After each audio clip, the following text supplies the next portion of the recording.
বিশ্বব্যাপী দেখা যায় যে প্রতি বছর প্রায় 2,40,000 রোগী ফুসফুস ক্যান্সার আক্রান্ত হয়। এর মধ্যে প্রায় 1,30,000 রোগী ফুসফুস ক্যান্সারে মারা যায়।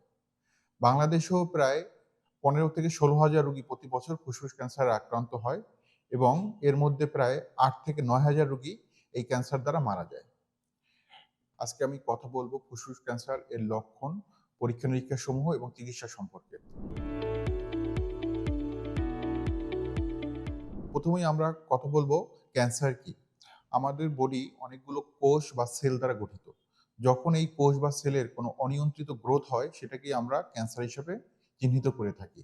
যখন আমাদের ফুসফুসের এই সেলের অনিয়ন্ত্রিত গ্রোথ হয় সেটি আমরা ইউজুয়ালি ফুসফুস ক্যান্সার হিসাবে চিহ্নিত করে থাকি। ক্যান্সার আক্রান্ত রোগীদের সবচেয়ে বেশি আক্রান্ত রোগী হচ্ছে ফুসফুস ক্যান্সার। এই ফুসফুস ক্যান্সার আগে ছিল শুধু পুরুষ রোগীদের জন্য প্রথম আক্রান্ত ক্যান্সার। এখন দেখা গেছে যে পুরুষদের পাশাপাশি মহিলারাও এই রোগে আক্রান্ত হতে পারে। ফুসফুস ক্যান্সারের কারণগুলো যদি আমরা আলোচনা করতে চাই, সবার প্রথমে আসে ধূমপান। ইভেন ধূমপান না করলেও যে ফুসফুস ক্যান্সার হবে না এমন কোনো কথা নেই। ধূমপান ছাড়াও ফুসফুস ক্যান্সার হতে পারে। ধূমপান ছাড়াও যদি অকুপেশনাল এক্সপোজার থাকে, অ্যাসবেস্টস এক্সপোজার থাকে অথবা আর্সেনিক এক্সপোজার থাকে সেক্ষেত্রেও ফুসফুস ক্যান্সার হতে পারে। এখন আমরা কথা বলবো ফুসফুস ক্যান্সারের লক্ষণ নিয়ে। ফুসফুস ক্যান্সারের প্রধানতম লক্ষণ হলো কাশি এবং এই কাশিটা যদি পারসিস্টেন্ট থাকে 2 সপ্তাহের বেশি, যেটা হলো আপনার দিনে, দিনে খারাপ হচ্ছে, ভালো হচ্ছে না, সেটা আমরা ফুসফুস ক্যান্সারের একটা লক্ষণ হিসেবে বিবেচনা করতে পারি। এবং অনেক সময় আমাদের দেখা যায় এই কাশির সাথে রক্ত বের হয়। যখন কাশির সাথে রক্ত বের হয় সেটা তখন একটা আমাদের অ্যালার্মিং ফিচার ফর ফুসফুস ক্যান্সার। আমরা বলে থাকি যে কোনো unusual bleeding from the body is the alarming feature of cancer. সেটাকে আমাদের ওভারলুক করার কোনো সুযোগ নাই। সো কোনো পেশেন্ট যদি কখনো দেখে থাকে একটা কাশি আছে, লং স্ট্যান্ডিং কাশি আছে, যে কাশিটা তার ভালো হচ্ছে না অথবা কাশির সাথে তার ব্লাড চলে যাচ্ছে, তখন সেটাকে আর কোনো দেরি না করে তখনই চিকিৎসকের শরণাপন্ন হওয়া উচিত। এবং চিকিৎসক তখন সেটাকে আইডেন্টিফাই করবে কোন টাইপ অফ ডিজিজে সে আক্রান্ত। এটা হতে পারে কোনো নরমাল কারণে তার কাশি হচ্ছে, যে কাশির অ্যালার্জেন অথবা অ্যাজমা অথবা সিওপিডি অথবা টিউবারকুলোসিস, এমনকি ক্যান্সারে এটা হতে পারে। চিকিৎসকের তখন দায়িত্ব হলো এটা কি কারণে এই কাশিটা হচ্ছে যেটা ভালো হচ্ছে না, অথবা কাশির কারণে যে ব্লাডটা যাচ্ছে সেই ব্লাডটা কেন যাচ্ছে, এটাকে খুঁজে বের করে কারণটাকে আইডেন্টিফাই করা।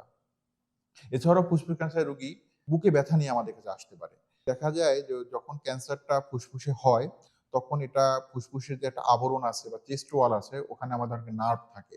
ওই নার্ভগুলোকে ইনভেড করে দেয়। তখন দেখা যায় ক্যান্সারের রোগীদের, ফুসফুসের রোগীদের চেস্ট পেইন হতে পারে। ইভেন ওখানে একটা প্রেশার ইফেক্ট হয়। প্রেশার ইফেক্ট হয়ে আশেপাশে যে অর্গান যেমন খাদ্য নালী আছে, ইসোফেগাস আছে ওখানে আমাদের, ইসোফেগাসকে একটা প্রেশার ক্রিয়েট করে। এই প্রেশার ক্রিয়েট করার কারণে আমাদের ডিসফেজিয়া বা ক্ষুধা-মন্দা দেখা দিতে পারে। আমাদের রোগীদের খাবার গিলতে কষ্ট হয়। আবার দেখা যায় আমাদের যদি রোগীদের ডান পাশে ফুসফুস ক্যান্সার হয়, তখন আমাদের ডান পাশে একটা বড় একটা রক্তনালী থাকে, যে নালীটা আমাদের মাথা থেকে বা হেড নেক রিজন থেকে ব্লাডটা কনভে করে হার্টে নিয়ে আসে। যেটাকে আমরা সুপিরিয়র ভেনা কাভা বলে থাকি। এই সুপিরিয়র ভেনা কাভাতে অনেক সময় প্রেশার ক্রিয়েট করে। এই প্রেশার ক্রিয়েট করার কারণে আমাদের দেখা যায় রোগীরা আসে অন্য কোনো কিছুই তারা আগে যেমন কাশি ছিল, শ্বাসকষ্ট ছিল, এগুলোকে তারা ওভারলুক করে গেছে। কিন্তু এখন তাদের গলাটা ফুলে গেছে বা ফেসটা ফুলে গেছে, তখন তারা ডাক্তারের কাছে আসে। এটাও একটা আমাদের ফুসফুস ক্যান্সারের লক্ষণ আমরা বলে থাকি। আবার অনেক সময় দেখা যায় আমাদের বাম সাইডে যদি রোগীদের ফুসফুস ক্যান্সার হয়ে থাকে, আমাদের বাম সাইডে একটা নার্ভ থাকে যেটা ল্যারেঞ্জিয়াল নার্ভ বলে থাকি আমরা। এই রিকারেন্ট ল্যারেঞ্জিয়াল নার্ভে ইনভেড করে ক্যান্সারটা। তখন দেখা যায় আমাদের রোগীরা আমরা বলি হর্সনেস, মেডিকেল টার্মে বলি হর্সনেস অফ ভয়েস, বা গলাটা ভেঙে যায়। ফ্যাঁস, ফ্যাঁস করে তারা কথা বলে। এছাড়াও রোগীদের শ্বাসকষ্ট হতে পারে। এতক্ষণ আমি যে কথা বললাম এটা বললো ফুসফুস ক্যান্সারের লোকাল সিম্পটম সম্পর্কে। অনেক সময় দেখা যায় ক্যান্সারটা আরো অ্যাডভান্স হয়ে বডির অন্যান্য পার্টে চলে যায়। যখন অন্যান্য পার্টে চলে যায় তখন স্পেসিফিক যে অর্গানে চলে যায় বা যে জায়গাতে চলে যায় ওই জায়গা ধরে ক্যান্সারের সিম্পটমগুলো দেখা দেয়। অনেক সময় দেখা যায় ক্যান্সারটা আমাদের লিভারে চলে যায়। লিভারে যখন চলে যায় তখন আমাদের অ্যাবডোমিনাল পেইন বা পেটে ব্যথা হয় অথবা জন্ডিস, এরকম কোনো জন্ডিস দেখা দিতে পারে। অনেক সময় দেখা যায় ক্যান্সারটা ব্রেনে চলে যায়। ব্রেনে যখন চলে যাবে তখন তার রোগীর প্রচন্ড পরিমাণে মাথা ব্যথা, বমি, বমি ভাব বা বমি, ইভেন খিঁচুনি বা কনভালশন হতে পারে। আবার অনেক সময় ক্যান্সারটা আমাদের রোগীদের হাড্ডিতে চলে যায় বা হাড়ে চলে যায়। হাড়ে যখন চলে যায়, স্পেসিফিক যে হাড়ে চলে যায়, ওই হাড়ে একটা বোন পেইন হয় বা হাড়ে ব্যথা হয়। আবার অনেক সময় ক্যান্সারটা আমাদের মেরুদণ্ডে চলে যায়। মেরুদণ্ডে যখন চলে যায়, তখন আমাদের আ প্যারাপ্লেজিয়া, পা অবশ, অবশ ভাব হয় বা অবশ হয়ে যায়। তো তখন আমাদের এই রোগীগুলো এই জিনিসগুলোকে ওভারলুক না করে ইমিডিয়েটলি চিকিৎসকের শরণাপন্ন হতে হবে এবং চিকিৎসকের কাছে আসতে হবে। তো চিকিৎসকের দায়িত্ব হলো এই জিনিসগুলা, এই সিম্পটম গুলা কি কারণে হচ্ছে? এটা কি ফুসফুস ক্যান্সার থেকে হচ্ছে না অন্য কোনো কারণে হচ্ছে? এগুলোকে আইডেন্টিফাই করে পরবর্তী পদক্ষেপে চলে যাওয়া। তো রোগী যখন চিকিৎসকের শরণাপন্ন হয় বা চিকিৎসকের কাছে আসে, তখন আমরা যে কাজগুলো করি, ওনাকে এই যে স্পেসিফিক সিম্পটম রিলেটেড কোয়েশ্চেন করে দেখি এগুলো কতদিন পর্যন্ত আছে বা কি হিস্ট্রি আছে, এগুলোকে আমরা একটা ইভ্যালুয়েশন করার চেষ্টা করি। এট দ্য সেম টাইম কিছু পরীক্ষা-নিরীক্ষা করি। পরীক্ষা-নিরীক্ষা করার উদ্দেশ্যটা হলো রোগটাকে কনফার্ম করা যে আসলেই এটা ফুসফুস ক্যান্সার বা ক্যান্সার রোগে আক্রান্ত কিনা। কারণ এই সিম্পটম গুলো অনেক সময় দেখা যায়, কিছু সিম্পটম ফুসফুস ক্যান্সার ছাড়া অন্যান্য রোগেও হতে পারে। সো এই সিম্পটম গুলো হলেই যে রোগী একদম ক্যান্সারে আক্রান্ত, এটা আমরা বলতে পারব না। সো চিকিৎসকের দায়িত্ব হচ্ছে এগুলোকে আইডেন্টিফাই করে রোগটাকে কনফার্ম করা এবং পরবর্তী চিকিৎসার দিকে রোগীকে গাইড করা। তো আমরা ১ম এই যে কাজটা করি, যে রোগটাকে কনফার্ম করার জন্য কিছু পরীক্ষা-নিরীক্ষা করি এবং একই সাথে রোগটার এক্সটেন্ট বা স্টেজ কি, কোন স্টেজে রোগী আক্রান্ত, সেই স্টেজটাকে আইডেন্টিফাই করার জন্য কিছু পরীক্ষা-নিরীক্ষা করি। ১ম যে কাজটা করি, রুটিন কিছু টেস্ট আছে, আমরা অনেক রোগী করে থাকি, রুটিন টেস্টগুলা করি। আর এই ক্যান্সারের জন্য স্পেসিফিক যে টেস্টগুলা, সেটা হলো যে ফুসফুসের একটা আমরা সিটি স্ক্যান করি এবং যদি পেশেন্টের কিডনি ভালো থাকে, উইথ কন্ট্রাস্ট দিয়ে আমরা সিটি স্ক্যান করি। সিটি স্ক্যান করে আমরা দেখতে পাবো যে ফুসফুসের কোন অঙ্গে বা কোন লোকেশনে এই টিউমারটা আছে এবং টিউমারটার সাইজ কত, এটা আমরা দেখতে পারি। এবং স্পেসিফিক এই ক্যান্সারটার টাইপ বা ভ্যারাইটি বোঝার জন্য, কারণ ফুসফুস ক্যান্সারের অনেক ধরনের ভ্যারাইটি আছে। আমরা যদি গ্রসলি বলে থাকি যে small cell carcinoma, non small cell carcinoma, এবং নন স্মল সেল কার্সিনোমার মধ্যে আবার স্কোয়ামাস সেল কার্সিনোমা, অ্যাডেনোকার্সিনোমা, অনেকগুলো ভ্যারাইটি আছে এবং প্রতিটা ভ্যারাইটির বা প্রতিটা পার্টের চিকিৎসা আলাদা, আলাদা। সো এই কোন ভ্যারাইটির ডিজিজে পেশেন্ট আক্রান্ত, সেটা দেখার জন্য আমরা সিটি স্ক্যান করার পরে ওই স্পেসিফিক জায়গা থেকে আমরা সিটি গাইডেড কোর বায়োপসি করি। অনেক সময় আমাদের এই যে টিউমারটার লোকেশনও আছে, লোকেশনটা অনেকটা সেন্ট্রাল লোকেশন থাকে বা ব্রঙ্কাসের মধ্যে থাকে। তখন আমরা এই CT scan, city guided core biopsy করাটা অনেক সময় ডিফিকাল্ট হয়ে যায়। সেক্ষেত্রে আমরা এই রোগীদের আমরা ব্রঙ্কোস্কোপি করি এবং ব্রঙ্কোস্কোপি করে ব্রঙ্কোস্কোপি গাইডেড বায়োপসি করি।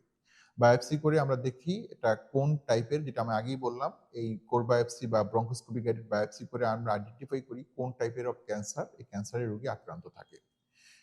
এরপরে আমরা এট দ্য সেম টাইম রোগীর স্টেজিং ওয়ার্কআপটা করি। স্টেজিং ওয়ার্কআপটা মিনস হচ্ছে যে এই ক্যান্সারটা যেটা আছে ফুসফুস ক্যান্সার, এটা সাইজ কতটুকু, কত বড় হলো বা এটা কতটুকু এক্সটেন্ট। এটা কি শুধু ফুসফুসের মধ্যে, যে ফুসফুসে হয়েছে, ডান ফুসফুস হলে ডান ফুসফুসে বা বাম ফুসফুস হলে বাম ফুসফুসেই অবস্থান করতেছে, না এটা ফুসফুসের বাইরে বডির অন্য কোথাও চলে গেছে। এটা আমরা আইডেন্টিফাই করি। আইডেন্টিফাই করার জন্য আমরা ইউজুয়ালি আমরা অ্যাবডোমিনাল সিটি স্ক্যান করে থাকি এবং যদি আমাদের প্রয়োজন হয় তখন আমরা দেখা যায় পেট সিটি স্ক্যানও করে থাকি। ফুসফুস ক্যান্সারের যে ট্রিটমেন্টটা বেসিক্যালি ডিপেন্ড করে স্টেজ ওয়াইজ, ডিপেন্ড করে। তো স্টেজ 1 এবং স্টেজ 2 এর ক্ষেত্রে আমরা সার্জারি করতে পারি। সার্জারি পরবর্তীতে আমাদের কেমোথেরাপি বা রেডিওথেরাপি দরকার হয়। স্টেজ 3 এর ক্ষেত্রেও আ আমাদের হয়তোবা আগে কেমোথেরাপি বা রেডিওথেরাপি দিয়ে দেন সার্জারি করতে পারি এবং স্টেজ 4 এর ক্ষেত্রে আর আমাদের সার্জারি বা রেডিওথেরাপির কোনো অপশন থাকে না। তখন আমরা আমাদের যেটাকে বলি প্যালিয়েটিভ কেমোথেরাপি ইউজ করি এবং আজকাল আধুনিককালে কেমোথেরাপি বাদেও বিভিন্ন টার্গেটেড থেরাপি বা ইমিউনোথেরাপিও ইউজ করা যায়। আমরা ১ম এই কথা বলব সার্জারি সম্পর্কে। হ্যাঁ, সার্জারিগুলো আমাদের যেকোনো হসপিটালেই, যেগুলো বড় হসপিটাল, সাপোজ মনোয়ার হসপিটালে এগুলো করা সম্ভব। দেন আমাদের রেডিওথেরাপির অনেক অপশন আছে। কিন্তু রেডিওথেরাপির জন্য স্পেসিফিক রেডিওথেরাপি মেশিন দরকার। তো সেইটা হচ্ছে আমাদের দেশে সব সেন্টারে বা সব হসপিটালে এভেইলেবল না। এটার জন্য স্পেসিফিক কিছু গভর্নমেন্ট এবং নন গভর্নমেন্ট ডেজিগনেটেড হসপিটাল আছে, যেখানেই রেডিওথেরাপি গুলো পসিবল। দেন হচ্ছে কেমোথেরাপি আমাদের অনেক হসপিটালেই, যেখানে কোনো মেডিকেল অনকোলজিস্ট এভেইলেবল থাকে, সেই হসপিটালেই কেমোথেরাপি দেওয়া পসিবল। সেক্ষেত্রে মনোয়ার হসপিটালেও কেমোথেরাপির ডে কেয়ারের সিস্টেম আছে এবং কেমোথেরাপি দেওয়ার সুযোগ আছে। লাস্ট থাকে টার্গেটেড থেরাপি বা ইমিউনোথেরাপি। টার্গেটেড থেরাপি দেওয়ার জন্য আমাদের আসলে বেসিক্যালি রোগীর মলিকুলার ডায়াগনোসিস বা টিস্যু ডায়াগনোসিস থেকে মলিকুলার ডায়াগনোসিস কনফার্ম করে স্পেসিফিক জেনেটিক মিউটেশন আইডেন্টিফাই করে দেন টার্গেটেড থেরাপি দেওয়া হয় এবং টার্গেটেড থেরাপি যেকোনোই ক্যান্সার বিশেষজ্ঞ বা মেডিকেল অনকোলজিস্ট পেশেন্টকে তার জেনেটিক মিউটেশন দেখে সাজেস্ট করতে পারেন এবং এটা একটা মুখে খাওয়ার ওষুধ। এটা এবং এটাই আমাদের রোগীদের জন্য যদি আমরা ইউজ করতে পারি বা করতে পারি অনেক কনভিনিয়েন্ট। ইমিউনোথেরাপিও এটা এক ধরনের ওষুধ যেটা আমাদের স্যালাইনের মাধ্যমে রোগীর শরীরে পুশ করা হয় লাইক কেমোথেরাপি। এটাও আ যেকোনো হসপিটাল বা যেকোনো সেন্টার যেখানে কোনো ক্যান্সার বিশেষজ্ঞ বা মেডিকেল অনকোলজিস্ট থাকেন সেখানে এটা ইউজ করা যায়। ধন্যবাদ।